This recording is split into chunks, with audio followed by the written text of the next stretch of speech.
मेरे चैनल सुनने वालों को मेरा नमस्कार आदाब।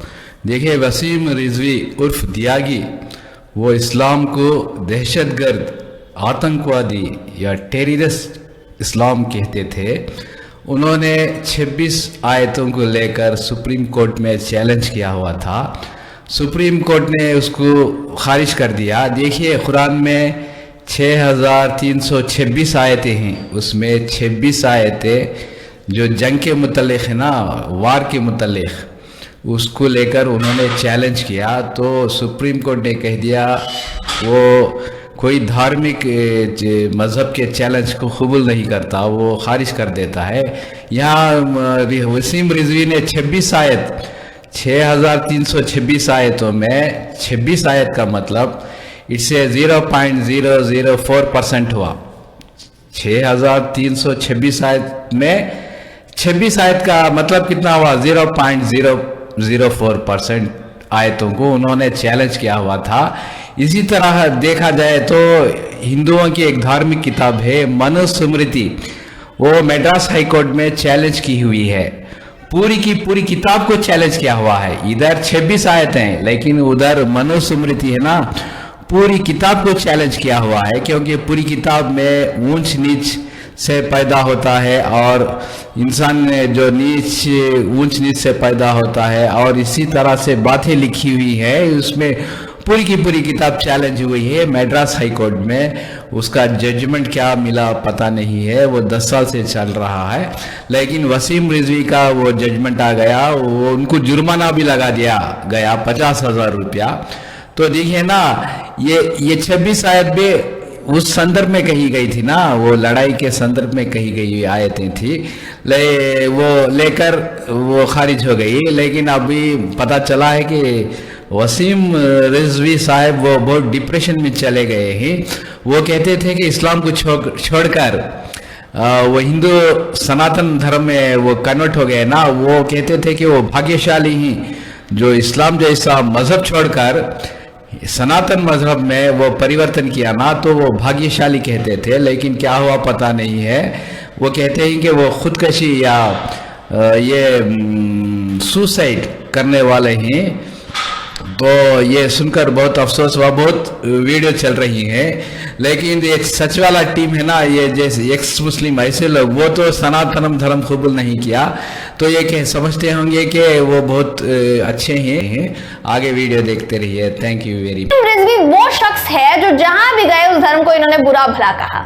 स्क्रीन पर आप दैनिक भास्कर की खबर एक बार देख पा रहे होंगे फिर से। ये खबर तब की है जब वसीम रिजवी इस्लाम धर्म छोड़कर सनातन धर्म में आए और इन्होंने इंटरव्यू में कहा था कि आज दुनिया में इस्लाम आतंक के नाम से पहचाना जाता है। इस्लाम का दूसरा नाम ही आतंक है, ये बोल रहे थे ये बात। इस आतंक की शुरुआत 1400 साल पहले मोहम्मद ने की थी।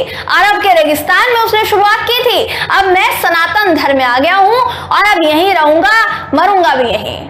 अब देखिए, जब लगभग 1 साल बीत चुका है ना आपको सनातन धर्म अपनाए हुए, तो इनका कहना है कि जिस प्यार की उम्मीद, जिस मोहब्बत की उम्मीद इन्होंने सनातन धर्म से की थी, वो प्यार इन्हें नहीं मिला है। मैं बकायदा आपको वीडियो दिखा देती हूँ दोस्तों, सबूत के तौर पर, झूठ नहीं बोल रही हूँ, वीडियो दिखाती हूँ, गलत दावा नहीं है मेरा। वसीम रिजवी और जितेंद्र त्यागी का एक वीडियो सबसे पहले आपको दिखा देते हैं, वीडियो देखिए आप। पता नहीं क्यों हमको नहीं लगता कि हमको वो प्यार और मोहब्बत मिली। मैं आज खुलकर इसलिए बात कर रहा हूं क्योंकि मेरी जिंदगी का कोई ठीक नहीं है। मैं बहुत डिप्रेशन में भी हूँ। जी, तो जितेंद्र त्यागी जो वसीम रिजवी थे, ये साहब अब बोल रहे हैं कि सनातन धर्म में आने के बाद मुझे वो प्यार नहीं मिला जिसकी मैंने उम्मीद की थी। इसके बाद इन्होंने सरेंडर करने से पहले आशंका भी जताई थी कि जेल में इनको मारने की साजिश रची जा रही है। लेकिन दुश्मनों से मरने से पहले इन्होंने खुद ही खुदकुशी की बात की थी कि भाई मैं खुद ही खुदकुशी कर लूंगा, दुश्मन मेरा गला बाद में काटेंगे, उससे पहले मैं खुद आत्महत्या करना पसंद करूंगा। आपको मैं इनका वीडियो भी दिखा देती हूँ, ये वीडियो भी देखिए दोस्तों आप। मैं बहुत डिप्रेशन में भी हूं। हो सकता है दुश्मनों से मरने से बेहतर मैं ये फैसला करूं कि मैं अपने जीवन को खुद समाप्त कर लूं। तो ये कह रहे हैं कि जेल में मुझे गला काटकर मारने की कोशिश हो चुकी है और दोबारा ये कोशिश हो सकती है।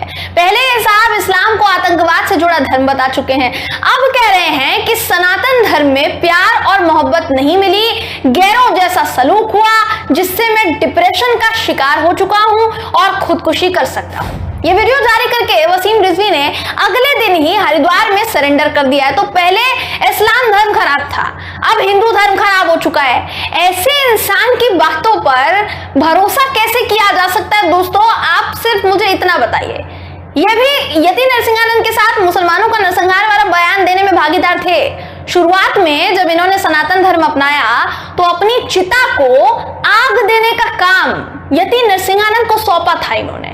अब आलम यह है कि यति नरसिंहानंद और वसीम रिजवी दोनों की राहें अलग हो चुकी हैं, एक दूसरे की शक्ल देखना पसंद नहीं करते हैं, क्योंकि इसी हेट स्पीच मामले में वसीम रिजवी को जमानत अभी भी नहीं मिली है और नरसिंहानंद जेल से बाहर है। तो जलन का माहौल देखिए बन चुका है दोनों के बीच। अब सोचिए कि ऐसे लोग सनातन और हिंदू धर्म की रक्षा करें।